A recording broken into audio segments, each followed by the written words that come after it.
अस्सलामुअलैकुम नाजरीन, मैं हूं नाज़िया अली और आप सब देख रहे हैं आप सबका पसंदीदा प्रोग्राम शाम फैज़ नाज़िया अली के साथ। आपने प्रोग्राम के आगाज़ में मेरे साथ देखा आज कौन सी मेहमान शख्सियत और आपकी पसंदीदा शख्सियत हमारे साथ मौजूद हैं।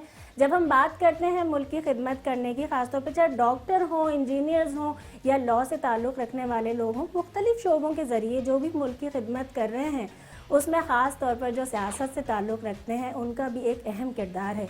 हम सिर्फ ये नहीं कह सकते कि सियासी तौर पर जो लोग काम कर रहे होते हैं वो सिर्फ अपनी पार्टी के लिए कर रहे होते हैं ना, पार्टी से इख्तियारात मिलते हैं तो वो मुल्क की खिदमत भी कर रहे होते हैं। आज भी मेरे साथ जो मेहमान मौजूद हैं आप सब की हर दिल अजीज़ शख्सियत हैं और आज हम उनको जिस तरह आप लोग देख रहे होते हैं ना टीवी पर कि वो बात कर रहे हैं सियासत के लिए या कहीं लड़ाई भी हो जाती है और भी बहुत कुछ हो जाता है, लेकिन आज हम कोशिश करेंगे ज़रा उनकी ज़िंदगी के बारे में जो आप सवालात करते रहे हैं उसके बारे में बताएं, उनके बचपन की यादें भी ताज़ा करें।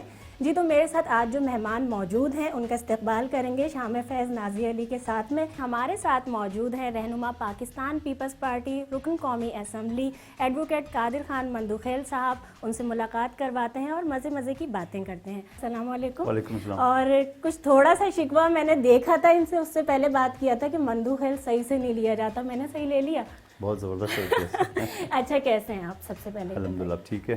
जी, मैं अपने नाजरीन को भी बताऊं कि ज़रा सफ़र भी करके आए हैं और ये जो इस्लामाबाद कभी कराची, तो ये सब मैनेज किस तरह से हो रहा है, ज़रा ये तो बताइए। है तो मुश्किल काम, मुझे मुश्किल इतना काम अंदाज़ा है नहीं ना? था। मैं समझा कि असम्बली की इजलास होगा 4-6 महीने में, मगर आती मेरे हाल उठाते हुए बजट इजलास आ गया जी। जो मुसलसल तकरीबन ये 20 दिन से ज़्यादा चला था। तो यकीनन फिर घर भी याद आता है, बच्चे भी याद आता है और फिर हल्के के लोग याद आते हैं सबसे जो हमारे बड़ी चीज़। कारकुनान जालिया हैं, तो वो याद आते हैं और यकीनन उनकी जो मसाइल है उनको भी एड्रेस करना होता है। और फिर बहुत सारे हमारे नादान दोस्त होते हैं जब असम्बली के अंदर में होता हूँ तो वो जैमर लगा होता है, मोबाइल काम नहीं करते हैं। हाँ। तो फिर वो थाने सुनने को भी मिलते हैं कि भाई अब लेकिन तो नहीं, एमएनए नहीं, बन नहीं, गए, नहीं, अभी तो सबसे पूरी अच्छी बात ये है कि आप वो चेक करते हैं, रिस्पांस भी करते हैं। अब जहाँ जयालों की बात आई है ना, तो बचपन का आगाज़ आपके पहले करते हैं, जयाले तो फिर बाद में बने ना, लेकिन जब बचपन में तो हर इंसान जयाला होता है, वैसे ही जयाला होता है, सिर्फ पार्टी के नाम पर नहीं होता। अगर बचपन की आपकी बातें, कुछ यादें आपसे ताज़ा करवाई जाए नाज़रीन तक पहुँचाने के लिए, तो पैदाइश कौन से शहर में हुई, परवरिश का बताइए, पेरेंट्स में किसके ज़्यादा चाहिए थे? मतलब ये कि वो कोई जॉब वो मिलने वाली लगता अरे है मुझे। अरे अरे अरे, जॉब इससे अच्छी क्या जॉब होगी जब आपको बोलने का इख्तियार है कि आप मुल्क की खिदमत कर सकते हैं, अपना हिस्सा डाल मेरा सकते हैं। अब्बाई शहर ज़ोब बलूचिस्तान है, जी। वहाँ मैं पैदा हुआ हूँ। और अब्बाई जो मेरा हल्का है ये कोयटा से आगे ज़ियारत से आगे ज़ोब आते हैं। ये बलूचिस्तान का आखिरी डिस्ट्रिक्ट है, यानी हमारे लेफ़्ट साइड पे अफ़गानिस्तान है, सामने फाटा है और राइट साइड पे डी खान है और इस साइड पे ज़ियारत कोयटा है। ठीक है, इतनी खूबसूरत जगह आपने जब ज़ियारत का नाम ले दिया, जी, ज़ियारत के तो साथ यानी बचपन वहीं पर गुजरा आपका? मैट्रिक तक कुदरी था और उसके बाद फिर पेशावर चला गया, 3 साल वहाँ डिप्लोमा किया सिविल इंजीनियरिंग में।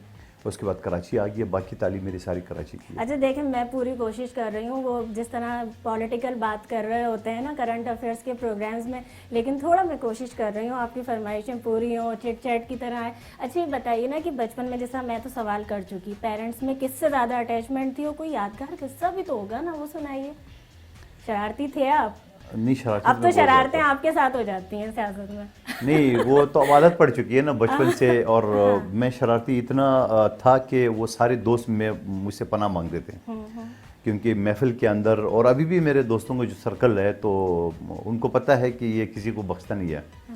तो मैं जानबूझ की शरारत भी करता हूँ। अभी जो हमारा व्हाट्सअप ग्रुप है पूरे दुनिया में, जो हमारे दोस्त जो है इंग्लैंड में, ऑस्ट्रेलिया में और अमेरिका वगैरह में, तो हम व्हाट्सअप ग्रुप पे करते हैं। तो बहुत सारे दोस्त हैं, बड़ा वो तरीके से, खूबसूरती से, आदाब के साथ, कैसे आप ठीक है, अगर मेरे आते ही मैं शरारत कर लेता हूँ, उनको छेड़ना शुरू कर लेता हूँ। अच्छा, अब चढ़ता इस वजह से, उन्हें बचपन के भी सुनाता हूँ।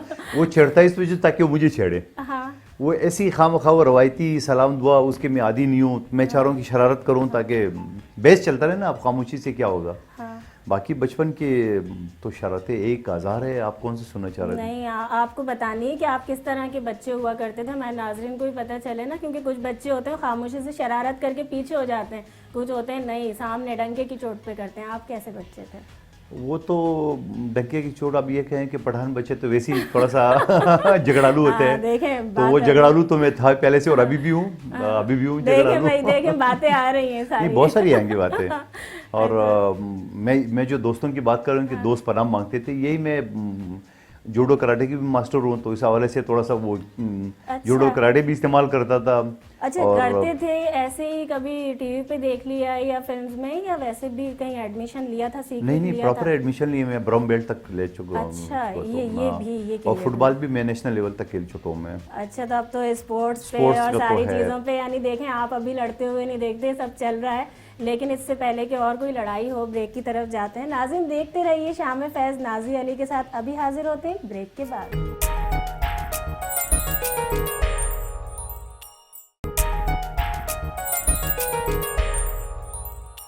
वेलकम बैक नाजरीन, आप देख रहे हैं शाम फैज़ नाज़ी अली के साथ। और ब्रेक पे जाने से पहले बड़ी मज़े की बातें हो रही थी। जो सवाल आप लोगों ने किया था ना, मैं करती वो उससे पहले से जंप करके आ गया था स्पोर्ट्स का भाई, और बड़ा ख़तरनाक किस्म का। असल में वकील हो ना, तो हाँ। मुझे पता होता है अगले के ज़हन में क्या सवाल है। अच्छा, लेकिन ये तो मेरा नहीं था, इन लोगों का सवाल था, फरमाइश अच्छा, इन थी लोगों का हमारे सवाल था। नाजरीन की। अच्छा, जहाँ बात हम करते हैं, बहुत सारे मुकाबले, लड़ाइयाँ चलती हैं ज़िंदगी की, उसमें एक है ना फाइटर ज़िंदगी में लाइफ पार्टनर के तौर पे आता है, और उससे तो लड़ाई भी, हर चीज़ चलती रहती है ज़िंदगी में। तो ये इंतखाब कैसे हुआ? लव मैरिज हुई या अरेंज? किस तरह से शादी कैसे हुई, कुछ ये बताइए। मोस्टली हमारी फैमिली में तो अरेंज मैरिज होती है, और अरेंज भी ऐसी थी कि मेरी वाइफ मेरी चचा की बेटी, और एक ही कंपाउंड में हम रहते थे। लेकिन पहले सोचा हुआ था उनके बारे में? नहीं, ऐसा कभी भी तो नहीं होता सोचा, है, कभी नहीं सोचा। ख्वाब पूरे हो जाते हैं। नहीं, कभी नहीं सोचा था, नहीं क्योंकि तो घर के अंदर होता अच्छा, है तो उनसे वो फिर पहले सोचा था किसी के बारे में कि चले हुई नहीं हो? नहीं सोचा। ऐसा कोई है? सोचा तो था यकीनन। कोई एक चीज, क्योंकि इस वक्त भाभी भी देख रही होंगी।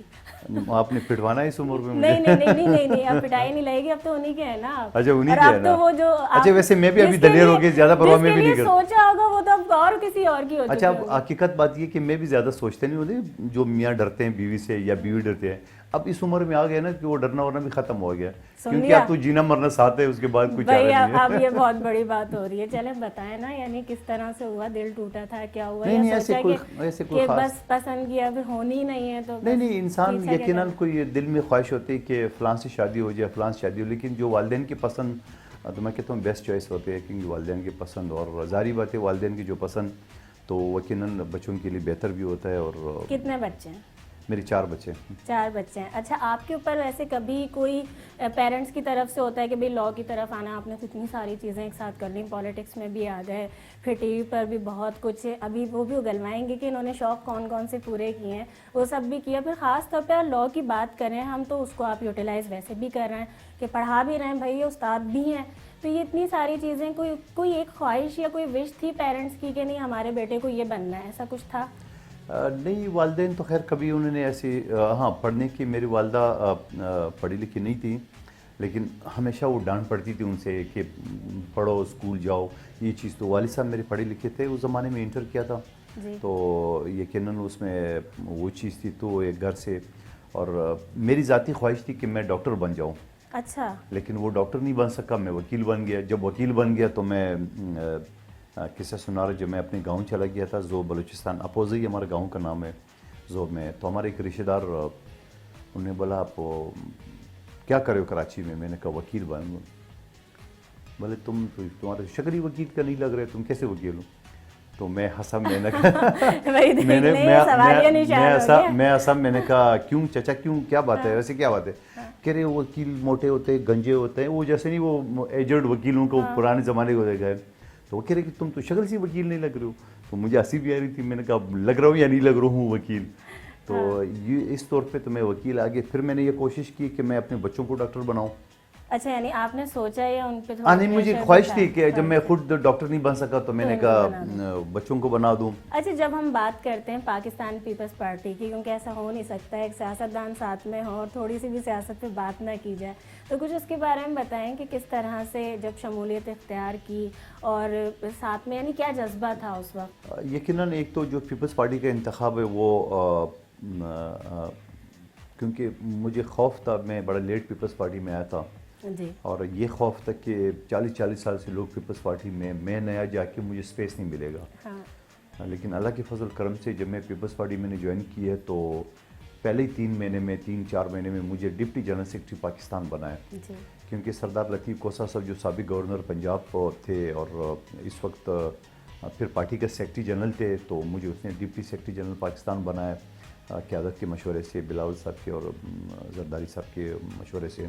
और आज देख रहे यह हमारे यहाँ गुलदस्ता है जहाँ तमाम मज़ाहिब के लोग, तमाम अक़वाम के लोग, तमाम मसले के लोग यहाँ पे मौजूद हैं। बिल्कुल, आप लोग देख रहे होंगे ना कि उन्होंने कहीं ना कहीं से, मैंने कहा ऐसा कैसे हो सकता है एक सियासतदान मौजूद हो, सियासत पे बात ना हो, लेकिन बड़ी सीरियस बातें हो गई। हम ब्रेक की तरफ जाते हैं, उसके बाद और थोड़ी छेड़छाड़ जारी रखेंगे।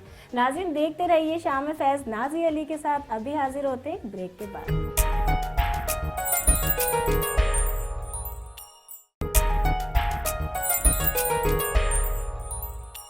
जी तो नाज़रीन, हम ब्रेक से वापस आ गए। आप सब देख रहे हैं शाम फैज़ नाज़ी अली के साथ, और ब्रेक पे जाने से पहले कादिर खान मंदुखेल साहब से ज़रा बड़ी सीरियस बातें हुई हैं, अब थोड़ा हंसा भी लेते हैं इनको, और भी बहुत सारी बातें करनी है। अब ज़रा हमारे नाज़रीन भी जानना चाह रहे हैं, कुछ किस्से भी हो जाते हैं अचानक से, और आप जब बड़ा आपसे लोगों की किस्से मैं बता रही हूँ ना, देखें आप देखें मैं कौन सा वाला बताना चाह रही हूँ, उसमें ये बहुत सारी चीज़ें बताएंगे भी। अच्छा, अभी आप तो बहुत जल्दी जल्दी लोग तो कोशिश करके आते हैं, उसमें कोई आपका हाथ दिखाई भी नहीं दे रहा है, क्योंकि जब कोई खुद क्रिएट करता है वो चीज़ होती है। एक बड़ा थप्पड़ मशहूर हुआ, वायरल हुआ, अब मैं अगर ना भी लूँ तो देखें चेहरे की हंसी बता रही है, तो देखिए कह का भी लगवा दिया मैंने कि समझ गए, फिरदौस आशिक रहमान साहिबा का। ज़रा कुछ हमारे नाज़रीन को तो बताइए ना, उस वक्त आपने जो कंट्रोल किया उसके बारे में भी। आपको पता है जैसा पश्तून कबाइल से हमारा ताल्लुक़ है, और फिर पीपल्स पार्टी में बीबी शहीद का, आसिफ अली जरदारी साहब का, बिलावल साहब का, और हमेशा अगर हमारी पार्टी के अंदर आप देख रहे हैं हमने ख़वातीन का एहतराम किया है। आपको पता है कि नून लीग का पंजाब का जो सदर राना सनाउल्लाह साहब, वो सिर्फ पीपल्स पार्टी ने, बीबी शहीद ने उनको उनकी अपनी पार्टी के खातून की कोई कमेंट्स के ऊपर उनको शोकास दे के निकाला गया, हालांकि वो नून लीग का सबसे बड़ा लीडर है, पंजाब के इस वक्त सदर है। तो ये हमारी पार्टी की तरबियत है। और फिर उसके बाद भी बहुत सारे लोगों ने उसने मुख्तलिफ चैनल पे जो बातें कही है कि कभी कह रहे हैं कि मेरे बाप को गाली दिए, कभी कह रहे थे वो शराब के नशे में था, और भाई स्टूडियो में बैठा हुआ सारे लोग बैठे हुए हैं। और फिर मैं ये भी उनसे सवाल करना चाह रहा था कि वो शराब के नशे में होता है तो वो तपड़े खाएगा, वो गालियाँ खाएगा, हाँ वो तो पता नहीं क्या करेगा। बहरहाल वो जो मर्जी इल्ज़ाम लगा ले, लेकिन जो शुरू में स्टार्टिंग में जो आधा घंटा वो बोलती रही, फिर जो उज़मा बुखारी साहिबा जो नून लीग की तर्जुमान थी वो बात कर रही थी, सबके सामने था। उसके बाद जब मेरी बारी आई तो ये बीच में बोलने लगी, तो मैंने कहा फिरदौस बाजी आपने आधा घंटा बोल दिए, मुझे भी तो अपनी पार्टी का जो मौक़िफ़ है उनको बोलने तो दे। कह रहे आप लोग तो सर से लेके पाँव तक करप्ट हो। तो मैंने कहा इसी पार्टी में तो आप खुद भी हो। तो जवाब दिया कि वो तो मैंने छोड़ चुकी है। मैंने कहा ये आप हमारी पार्टी बकौल आपके आपने छोड़ दी है, जबकि आपको निकाला गया। जो आप मरकजी तर्जुमान थी पीटीआई की हुकूमत पे, वहाँ से तो करप्शन भी निकाला उसको। कह रहे ये झूठ है, गलत है। मैंने कहा एयरवाई का सारा डॉक्यूमेंट्री पूरा मौजूद है, जो आपने 10% कमीशन मांगा जो इश्तिहारात की जो एजेंसियाँ हैं उनसे, और फिर वो भी नहीं है। तो आपने जो सियालकोट में जो एनजीओज़ के नाम से बसें लिए और वो बसें आपने किराए पर शुरू किए, वो तो आपसे रिकवर हुई है। तो आगे से जो है ना वो गाली गलौज जो उसने कहा वो आप सबके सामने अनर चला गया। उसके बावजूद भी उसने जब इल्ज़ामात लगाए और उसके बावजूद जो कुछ हुआ, और वो चैनल वाले सारे गवाह है, एक्सप्रेस टीवी वाले जावेद चौधरी सब गवाह है।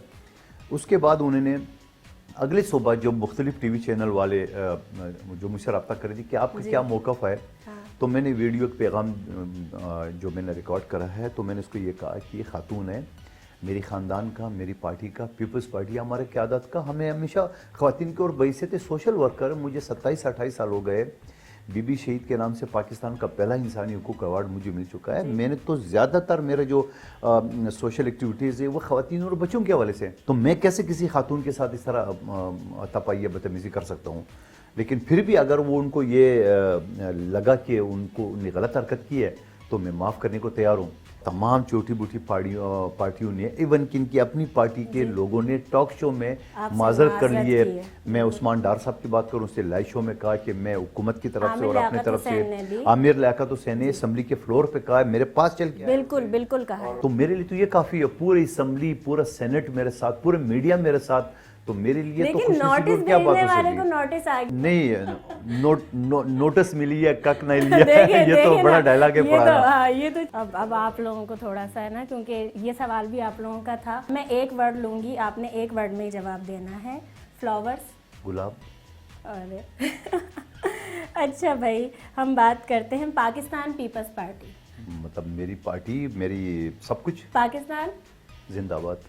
अच्छा, अगर आपको 3 ऑप्शंस दिए जाएं कि आपने, यानी बिलावल साहब की अगर हम बात करते हैं, बिलावल भुट्टो जरदारी साहब की, कि आपने उनको गिफ्ट देना है, तो आप उनको क्या गिफ्ट देंगे? आप उन्हें माइक गिफ्ट करेंगे, जबकि दूसरी पार्टी का है वो ऑप्शन, लेकिन मैं फिर भी बता देती हूँ। बैट गिफ्ट करेंगे। हाँ? बैट गिफ्ट करेंगे उन्हें हाँ। खेलने के लिए, या फिर आप उनको टिकट देंगे कि आप घूम के आ जाएं, बहुत टाइम हो गया आप पाकिस्तान से नहीं गए। मेरे ख्याल में ये आखिरी वाला ठीक है। जारी बात है, देखिए वो देखिए, अच्छा देखिए, गिलगित बल्चिस्तान में महीना गुजारा, अभी आज़ाद कश्मीर का है, फिर ये कौमी असम्बली में मुसलसल बैठा रहा, तो एक आध चक्कर तो बनता है बाहर का। मैं नाम बताऊंगी सिर्फ, फिरदौस आशिक एवान साहिबा को। अगर आपको मौका मिले कि भाई आपने एक चीज़ देनी है इस वक्त रिसेंटली, अब देखें ये हालात के हिसाब से ही बताएंगे, हो सकता है ये जो मैं सोच रही हूँ वो कह दें, लेकिन क्या गिफ्ट करेंगे? मैं जानामाज गिफ्ट करूंगा ताकि वो अल्लाह अल्लाह करे। अच्छा, लेकिन अब देखें, अब आपसे फरमाइश हो रही है, अभी तो ये इनसे है ना सबके लिए पूछ लिया हमने ऐसे। अब आप हमारे नाजरीन की हमारी कौन सी फरमाइश पूरी करेंगे? कोई सॉन्ग सुनाएंगे हमें, कोई शेर सुना देंगे, या कोई डायलॉग सुना दें? ये नहीं बोलिएगा कि पॉलिटिक्स में डायलॉग हम बोल रहे होते हैं, कुछ तो सुनाएं। फिल्में आप वो देखते गाने तो मुझे नेशनल सॉन्ग सुन लेंगे हम। आधा लकीर आता है। हाँ, और बचपन में मैं जैसा भी असम्बली में भी होते तराना, मैं स्कूल में तराना सुनाता था। और बाकी ये डायलॉग तो हम रोजाना, ये अभी डायलॉग ही तो हो रहे हैं, और क्या बातें हो रही है। ये क्या बात हुई है? तो आपने टाल दिया, घुमा दिया हमारे नाजरीन को। कुछ तो सुनेंगे आज, ऐसे नहीं छोड़ेंगे। कोई फिल्म का यादगार डायलॉग हो, किसी का भी। 3 साल गुजर गए, हाँ। 3 साल गुजर गए, आवाम को कुछ नहीं दे सके, अब तेरा क्या बनेगा कालिया। ओ देखे ना, उगलवा लिया ना हम लोगों ने, कुछ ना कुछ तो निकलवा लिया आप लोगों के लिए। बहुत शुक्रिया आपका, और ये मेरी तरफ से आपके लिए बहुत शुक्रिया, थैंक यू। Thank you. एक और गिफ्ट है जो हमारे चैनल की और प्रोग्राम की आपको याद दिलाता रहेगा। बहुत शुक्रिया, बहुत बड़ा खूबसूरत गिफ्ट है। थैंक यू ये सो तो मच। हमेशा याद रहेगा जब इधर घर पे। जी बिल्कुल। एक और गिफ्ट है आपके लिए, आपके लिए अच्छा, सारे माशाल्लाह, ये यादगार मुझे गिफ्ट पता हैं। होता है इतनी गिफ्ट है तो मैं पहले ही बोल देता। सर, हमारे नाजरीन को, हमारे चैनल के लिए ख़ास तौर पे हमारे नाजरीन को क्या मैसेज देना चाहेंगे? मैं ये कहूँगा कि जब पुराने ज़माने में एक पीढ़ी हुआ करते थे, जो लोगों को एक्सेस नहीं थी अपनी बात सुनाने की, अपनी दिल की बात करने की और अपनी ये सोच के बारे में, अब तो माशाल्लाह इलेक्ट्रॉनिक मीडिया, फिर सोशल मीडिया ये आ गए इस तरह। तो आपके चैनल के ज़रिए मैं ये कहना चाह रहा हूँ कि हमें ज़्यादा से ज़्यादा जो है ना अच्छी बातों को प्रमोट करना चाहिए, अच्छे लोगों को प्रमोट करना चाहिए। प्रोग्राम माशाल्लाह बड़ी ज़बरदस्त टीम ने बड़ी मेहनत की है और बड़े खूबसूरत अंदाज से, और इतनी सारी तोहफे आपने दिए है, तो मैं तो कहता हूँ कि बहुत अच्छी बात है। और इंशाल्लाह, और बल्कि एक अच्छी है आपकी प्रोग्राम के अंदर न सिर्फ कॉमेडी है, न सिर्फ इंफॉर्मेशन है, पॉलिटिक्स है, तमाम चीज़ें मिक्स है। दूसरे चैनल के जो है ना वो एक है, या कॉमेडी है या सीरियस है या कुछ, इसमें सब कुछ मौजूद है। तो मैं कहता हूँ मेरी बेस्ट विशेज़ आपकी और आपकी टीम के साथ, आपके चैनल बहुत के शुक्रिया, साथ। Thank you so much, so nice of you. और इंशाल्लाह कभी किसी और मौजू पे, किसी और टॉपिक पे भी आपको ज़हमत देते रहेंगे। अब हम ईद बिल्कुल, भी आने वाली है, ईद पर भी हाज़िर, बहुत बिल्कुल, शुक्रिया। नाज़रीन, आपने शाम फैज़ नाज़ी अली के साथ देखा, हमेशा की तरह पसंद किया होगा। हमारी पूरी कोशिश होती है कि जिस तरह से मुल्क के लिए हम मुस्बत काम कर रहे हैं, उसमें आप सब भी साथ देते रहें। इसी तरह से जिस तरह आप बताते हैं कि कौन कौन से शोबे की कौन सी शख्सियत को आप देखना चाहते हैं और उनकी ज़िंदगी के बारे में जानना चाहते हैं, हमारी पूरी कोशिश है आपको दिखाया जाए। अपनी मेज़बान नाज़ी अली को दीजिए इजाज़त। अल्लाह हाफ़िज़। पाकिस्तान जिंदाबाद।